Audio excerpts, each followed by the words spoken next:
过几个月的努力，我们终于在农村找到了自己想要的小院。接下来，我们将用一段时间自己动手，将它打造成一所新式主题类艺术空间，远离城市的喧嚣世俗，把琴棋书画、诗酒花茶、人生巴雅发挥至淋漓。年后，我们正式启动了改造小院计划。我们先将家里所有的暖气包和铁管全部拆除。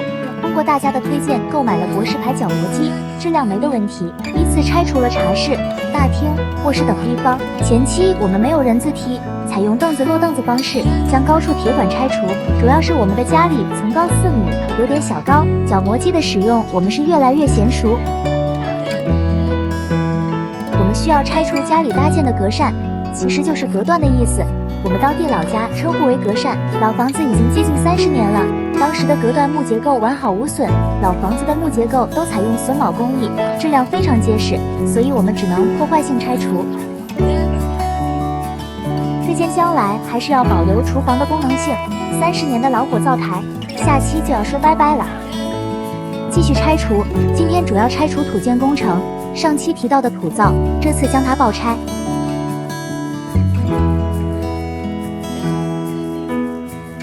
原来的洗澡堂要将它变为以后的储物间，锅炉间和地窖间也要将它拆除，变为我们的户外楼梯。至于户外楼梯干啥用，这里我们先卖个关子。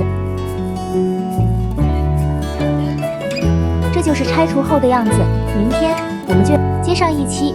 今天我们开始第1次清理垃圾，将院子里面和家里目前没用的东西全部清理完毕，我们的小交通3轮车就要登场了。这是我们目前清理完毕的样子，墙上悬挂着上个年代的老钟表，是用钥匙上进的，你们见过吗？下一期我们就要开始水电改造了，敬请期待。乡村小院一般没有下水管道，今天我们将开始水电改造第1步，预埋下水管道，为我们以后下水排放方便。首先需要挖30到60渐变深坑，为以后排水流畅。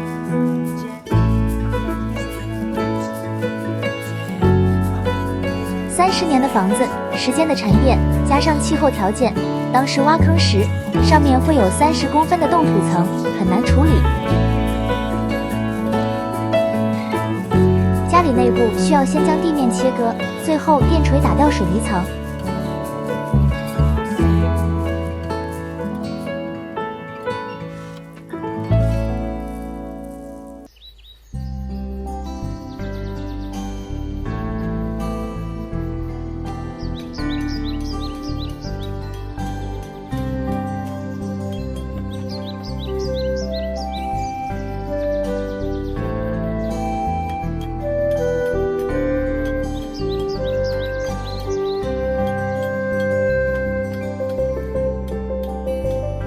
今天改造电力工程，原本老房子的线路老化，又是小平房的铝建问题，我们全部重新规划，安装大平方国标通线。整个改电工程花费了3天时间，工程量也不小，同样需要打线、切割、排槽等。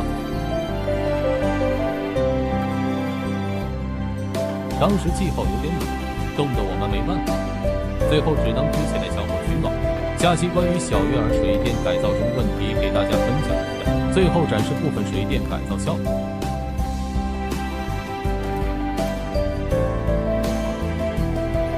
农村小院电路一般为铝线，首先我们冬天使用空调取暖，所以主线选用了4×25电缆线，结果电力部门说没有必要，最后我们选用了2×25的铝线作为主线。电缆线一般3项电安装，电线一般点对点布置，点对点节省材料，电线死路概率小，方便后期维修。厨房卫生间我们走了6平方孔线，将来烤箱等电气化添多一层，其他空间走了4平方孔线。我们所有空调都单独走了一个回路，冰箱也单独一个回路，2.5平方级，其他都以2.5平方为主。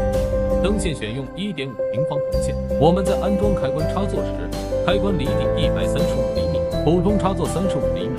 空调单独选用了16/3的插座，插座高低。电线我们全部采用投标软铜线和硬铜线。电线我们穿管时，一般一根管单独穿2根，最多3根，每根管线只能穿一个回路线，不可大于管线截面的40%。电线我们为什么要装成线管管理？水电属于隐蔽工程，所以说，我们在走电线时要走穿线，主要有以下4点：第一，方便日后维修；第二，防止电线绝缘长受损；第三，穿管材料防火功能；第四，缓解线材发热。安装电路时有明装和安装线，安装价格不一样，安线需要开槽。原本我们计划明装，考虑到老房子明装可能出现刮差多，连带明装和容易崩下来，最后我们选用了安装线。安装线开槽宽度深度大于等于电线管的1.5倍，水电不可同槽。这就是我们本期讲的。又不懂或想了解其他关于水，今天我们继续改造。水电完成后，我们先将所有下水管道回填。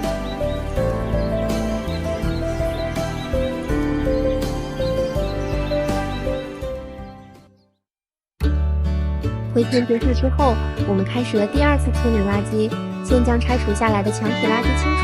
我们也第1次使用上了农用设备，因为农机3轮借的别人的，车子也过大，无法进来院子，我们只能使用小古董，免得箩筐了。我们的小交通由于使用不当，导致主梁断裂。经过简单维修，我们继续使用，毕竟还得用我们的小交通。农机3轮只是临时借用人家1次，用多了还是要收费的。下期我们开始土建工程，我们先去村上石粉厂拉了2车土石粉。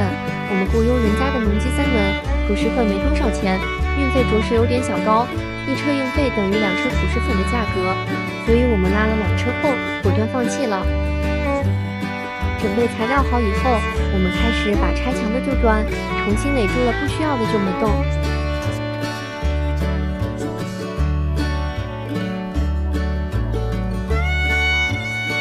垒墙完成后，我们用剩余的材料把砖墙面劈刮了一下。下期我们继续垒墙。由于墙身不够，我们将外面小平混合，我们使用了水泥石粉混合料配，将原本大门套的门洞用拆下来的红砖给垒好。这一次，老父亲也过来帮忙，有小伙伴提醒我们进口干皮胶。说实话，我们自己改造过程中。今天我们开始房顶改造工程，原本保留灰瓦房顶，但是出于安全考虑，最后决定将房顶全部拆除更换。这个工程我们请了工人师傅拆除房顶，首先需要将房顶灰瓦全部清除，三角顶分前后坡。考虑到后坡不是我们的场地，需要把瓦片倒腾前远，所以我们先拆除后坡房顶。房顶村里很多人建议我们把原本船木结构换成预制板结构，这样施工简单方便，速度还快。因为考虑到我们要做新式艺术类主题空间，不想让人们看一些老物件，所以我们坚持了自己的观念，留存房顶的船木结构。这就是我们全部拆除后的样子。拆除后，我们原本想全上钢化玻璃，这样就能实现真正的星空顶。咨询以后，考虑漏雨、安全问题，其实还是一生资金问题，我们果断放弃了。清理垃圾，我们需要将房顶拆除下来的垃圾统一清理到前院。工人开来了小型农机3轮，解决了我们清理垃圾的大麻烦。工人的开车技术是杠杠的，小3轮刚刚好能进来我们院子。车子进来大门后，一边只留有5公分，因为前面距离有限，所以在场的所有人都佩服司机师傅，不愧是老牛啊！院子里的垃圾堆成了小山丘，小3轮来来回回跑了有30-40车，2楼的垃圾也到了5车。这是我们清理后的样子。清理垃圾时，不慎发生一个小意外；搬东西时，不慎将我们采购了原材料，准确为房顶铺设做准备。房顶我们保留了传统基地，所以需要铺设传统韦箔和镀铬。原本是要铺出胶板，考虑到会生虫腐烂，工人师傅建议我们使用传统材料。后来我们选用了传统材料，这道工艺我们使用了烟熏手法，把竹箔进行一下处理，也是为了防止以后虫子生虫。首先需要把材料全部吊到房顶，使用铁钉将材料固定到船木上面，防止材料下滑。工人师傅考虑到竹箔不平整性，建议又在竹箔上面加了一层韦箔。最后，如果需要，我建议大家还是使用板子好一些。这是铺设完的样子。因为我们没有采用预制板构架，所以为了房顶以后不留有隐患，我们在韦箔上面又加了一层防水布，这样的话能更好的保护里面的船木结构。做完防水布以后，工人师傅架起了吊装机，开始找平一层，为下一步铺设瓦片打下基础。这是全全部找平以后的样子。我们采购了红瓦以及相配应的猫脸、兽头、腿、锦鲤、鸽子、葫芦等，等到时候一一给大家介绍一下相关材料，这个还是有点讲究的。下期我们开始铺瓦，又出现了意外，我们下期揭晓，我们开始安装红瓦了。首先需要把瓦片全部吊装到房顶上面，房顶开始铺设了，接上一期的小悬念，因为我们找的是河南的工人，在铺设过程中，他们做不了这个工程，在铺设到第5行时，瓦片呈现的是波浪状，我们要求全部重新拆除翻工了。我们重新又请了当地师傅，开始铺设瓦片。这是基本铺设完后坡的样子，师傅开始收尾后坡边缘了。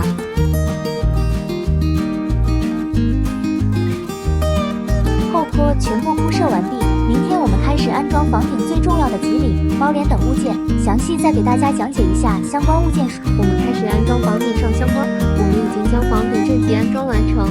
正脊两头各有一个兽，我们当地叫兽头，它有龙、凤等物件。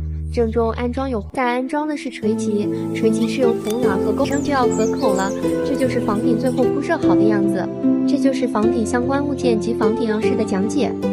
后面原本的样子，在铺设房顶过程中，我们自己把后面整理了一下，将后面加盖的小车库给拆除，为将来停车留出了空间。房子拆除完以后，后面杂乱无章，叫来了自家亲戚。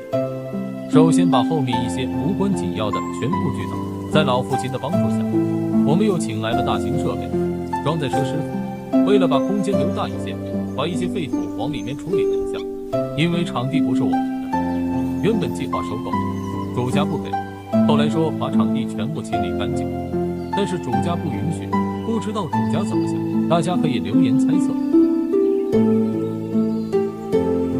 这就是装载车最后收拾完的样子。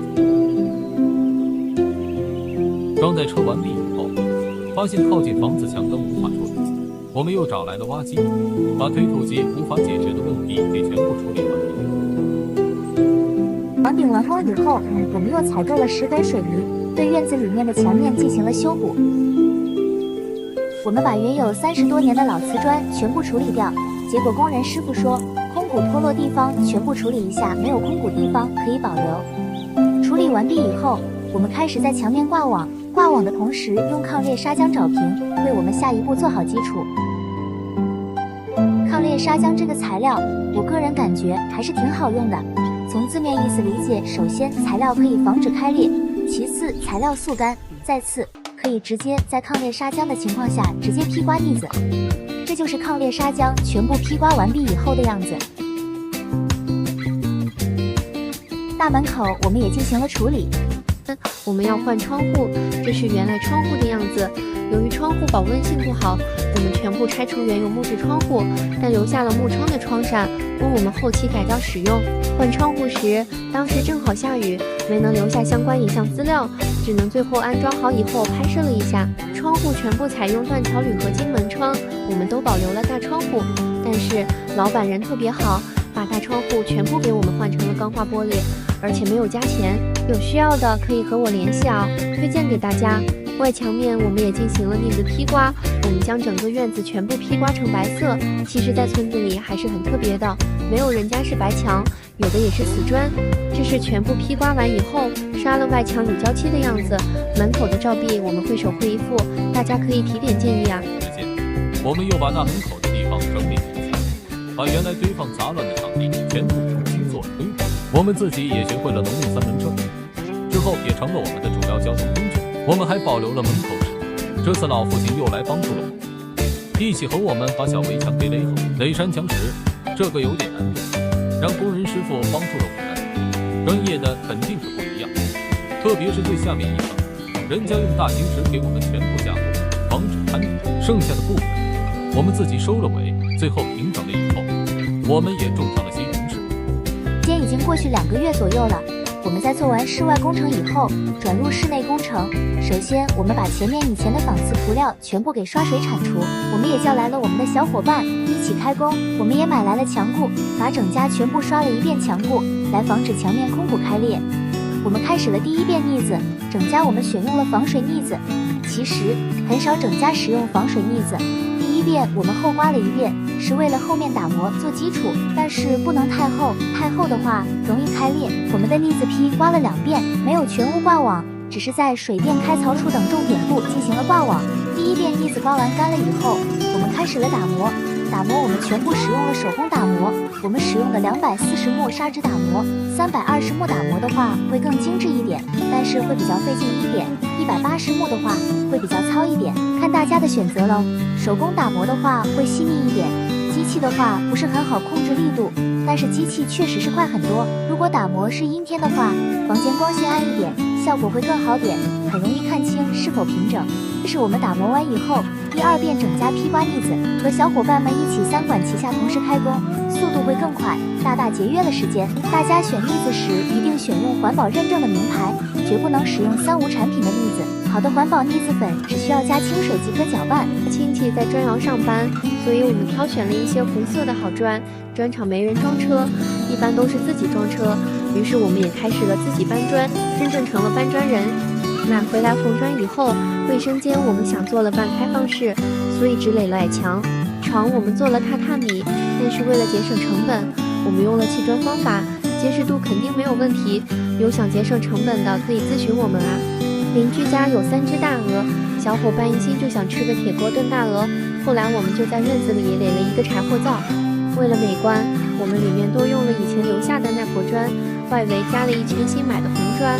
垒好以后，我们用红土又把火内全部均匀的涂抹了一遍。后来觉得挺好玩的，我们又在柴火灶旁边垒了一个多功能灶台，具体做什么还没想好，大家可以提个建议啊。垒好以后担心烟道有问题，我们试了一下火，完全没有问题，柴火灶大功告成。我们首先做了上平台的户外楼梯，这次最主要的任务是把院子收拾平整，为撒草籽做准备。我们首先找了1车土，土倒是没有破费，但是运费可花了大洋。为了撒草籽，我们找了很多种土，院子剩余的土平整以后，我们把新拉的土全部平铺一层。铺土着实有点累啊，需要装车、卸土、平整、翻土、楼土等工序。铺土全部以后，我们把院子找了水平，开始和小伙伴安装踏步板。踏步板我们做了一个圆弧形造型，材料选用了花岗岩石材，食材价格其实合理，没有特别贵。大家有需要的可以和我联系啊，我给大家介绍一下。他们家老板是学生的家长。踏步铺设完毕以后，我们又一次的平整土地，这一次是最仔细的一次，需要把土地了的各种石块、土块全部清理完毕。这次平整以后，我们就要开始撒草籽、浇水等步骤。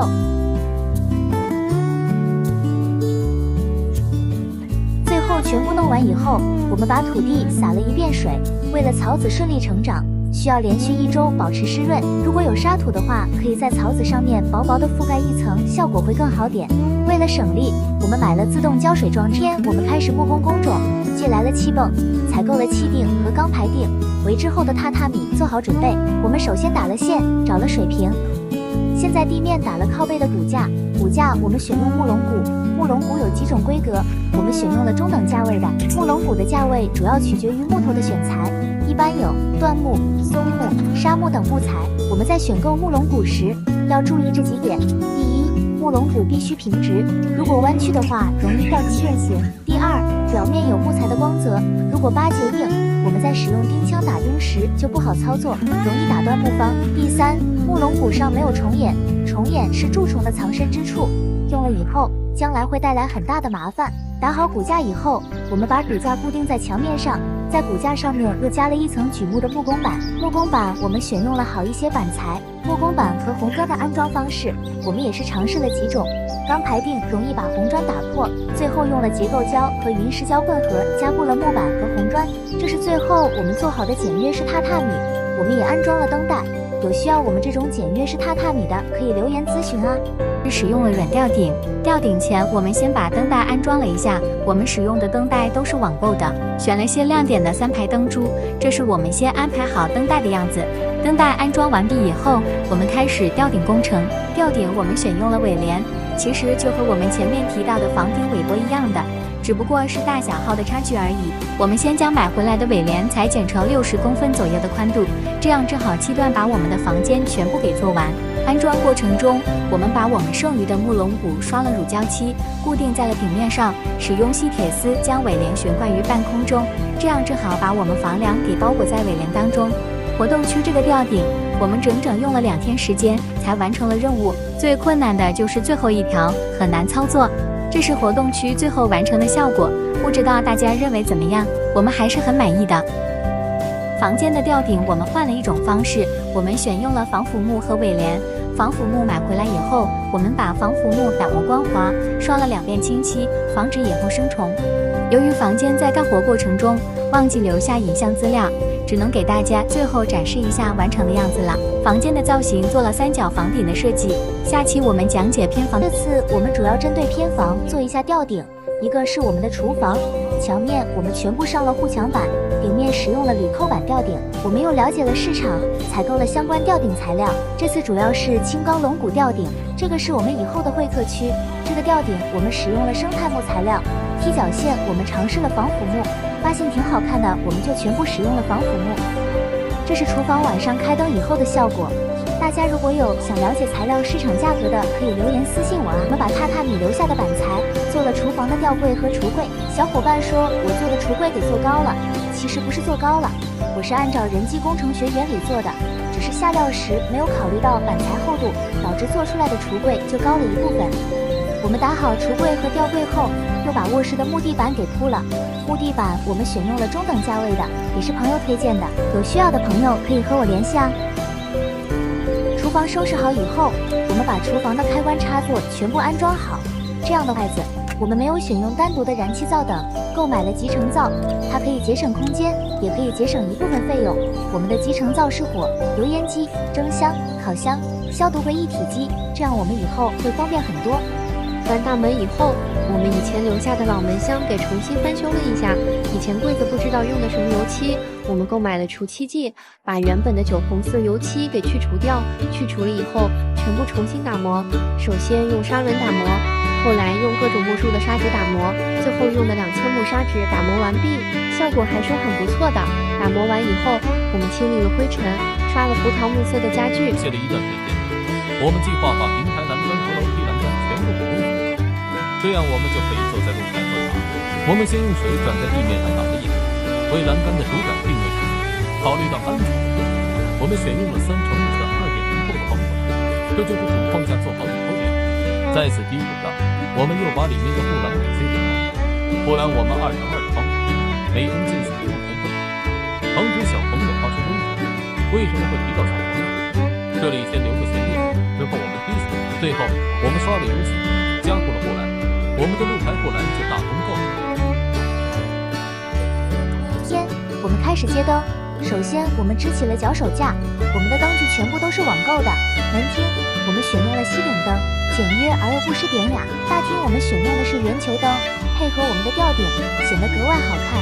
圆钉月球灯查了一下，成本有点高，我们就换成了圆球灯。后期有时间了，我们再把它改造成月球灯吧。卧室我们选用了个性的小路壁灯，这样会显得格外温馨。主灯选用了3头的小鸟灯，配合我们的3角吊顶，犹如小鸟栖息在你的身边，整体布局有动有静。大卧室我们选用灯柱式壁灯，考虑到房间榻榻米比较大，我们把壁灯的光源加大，方便以后使用，不会显得很暗。主灯选用了竹编罩灯，这样可以和我们的吊顶有个呼应。这是从院子里拍摄的效果，我们还是很满意的。因为时间原因，没有把院子里的灯带安装好，期待我们最后安装好灯带的效果吧。我们下期再见。提到的小悬念，我们本期就来揭晓了，那就是我的旋转滑梯筒。我们旋转滑梯是网购，和商家沟通交流好，确定了高度，厂家开始制作。滑梯我们安装了整整3天，才算完完全全安装好，地面也做了固定。应大家要求，目前院子里面是这个效果。于是我们就采购了原材料自己制作。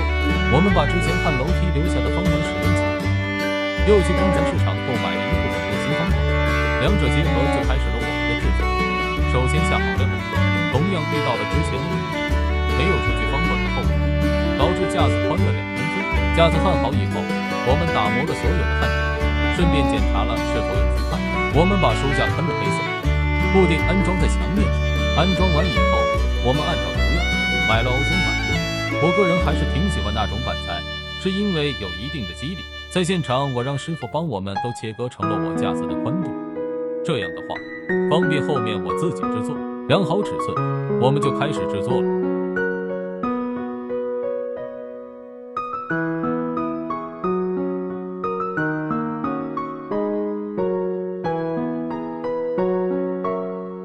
经过1天的努力，终于我们把书柜完成了，和图片差不了多少，满意就到了收尾阶段，前面约了几个朋友，测试了一下灯光等效果，还是很不错的。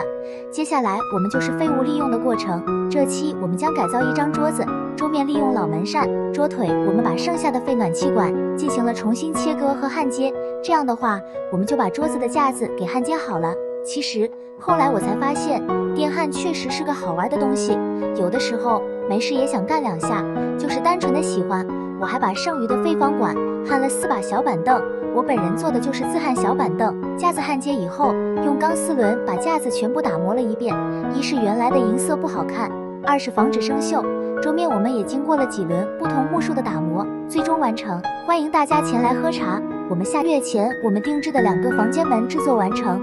今天我们主要任务是安装，这个需要专业人士安装。顺带我也学习了一下，房间门我们没有网购，经过我们2天的实体店考察，最后定制了这款门。我们的门高2.4米，商家建议我们加一个玻璃飘窗，我们最终考虑不要玻璃飘窗，这样的话会更好看一些。安装师傅是父子俩，除安装门以外，人家也是一个好的木匠。师傅在安装过程中，我全程观看学习了一下，主要用到的就是水平仪，这个东西至关重要。其次就是3角木楔子，最后就是各种钻头，这个主要是用于门锁安装。如果有机会的话，我一定会自己尝试安装一套看看效果。门套固定好后，安装师傅把门缝填充了泡沫胶，考虑到门高问题，师傅添加了支撑，防止门套变形。最后一步就是安装门锁，前面提到的各种钻头就要出现了。